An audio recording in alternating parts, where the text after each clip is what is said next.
আসসালামু আলাইকুম। হ্যালো শিক্ষার্থী বন্ধুরা, কেমন আছো? আশা করি ভালো আছো। তো শিক্ষার্থী বন্ধুরা যারা কলেজ ভর্তি প্রস্তুতি নিচ্ছ তাদের জন্য আজকের এই ভিডিওটা। শিক্ষার্থী বন্ধুরা, আজকের ভিডিওর টপিক হচ্ছে তোমরা যে কারণে পিন নাম্বার পাচ্ছ না বা কী কারণে তোমাদের পিন শো করছে না। তো শিক্ষার্থী বন্ধুরা, এই ভিডিওটি দেখলে তোমরা আশা করি বুঝতে পারবে কিভাবে তোমাদের পিন রিকভারি করবে বা পিন দেখতে পারবে। তো শিক্ষার্থী বন্ধুরা, ভিডিওটি শুরু করা যাক। তো শিক্ষার্থী, তার আগে বলিনি, তোমরা যারা আমার চ্যানেলে নতুন অবশ্যই চ্যানেলটিকে সাবস্ক্রাইব করে পাশে থাকবে।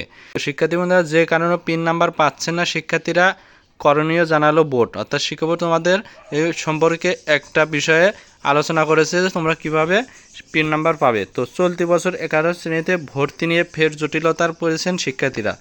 প্রথম দফায় টেকনিক্যাল ত্রুটির পর এখন পিন নাম্বার দিয়ে বিড়ম্বনার শিকার হচ্ছেন তারা। শিক্ষা বোর্ডের দাবি, গ্রামীণ ফোনের নেটওয়ার্কজনিত সমস্যার কারণে এই বিড়ম্বনার সৃষ্টি হয়েছে। তো শিক্ষার্থী বন্ধুরা, আমাদের গ্রামীণ ফোনের কারণে এই সমস্যা হচ্ছে। তো এর আগে গত শুক্রবার থেকে পিন নাম্বার পাওয়া নিয়ে ভোগান্তিতে পড়েছেন শিক্ষার্থীরা।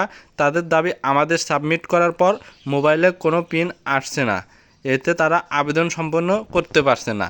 তো শিক্ষার্থী বন্ধুরা, এ বিষয়ে জানতে চাইলে অন্তঃশিক্ষা সমন্বয় বোর্ড সভাপতি ও ঢাকা মাধ্যমিক উচ্চ মাধ্যমিক শিক্ষা বোর্ডের চেয়ারম্যান অধ্যাপক তপন কুমার সরকার রোববার সকালে তার ডেইলি ক্যাম্পাসকে বলেন, গ্রামীণ ফোনের নেটওয়ার্কের সমস্যার কারণে শিক্ষার্থীদের মোবাইলে SMS যাচ্ছিল না। অর্থাৎ তোমাদের যাদের গ্রামীণ সিম রয়েছে তাদের এই সমস্যা হচ্ছে।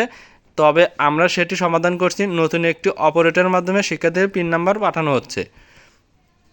যে সকল শিক্ষার্থীরা এখনও পিন নাম্বার পাননি তাদের রোল রেজিস্ট্রেশন এবং আবেদনের সময় দেওয়া মোবাইল সহ শিক্ষা বোর্ডে যোগাযোগের পরামর্শ দিয়েছেন তিনি।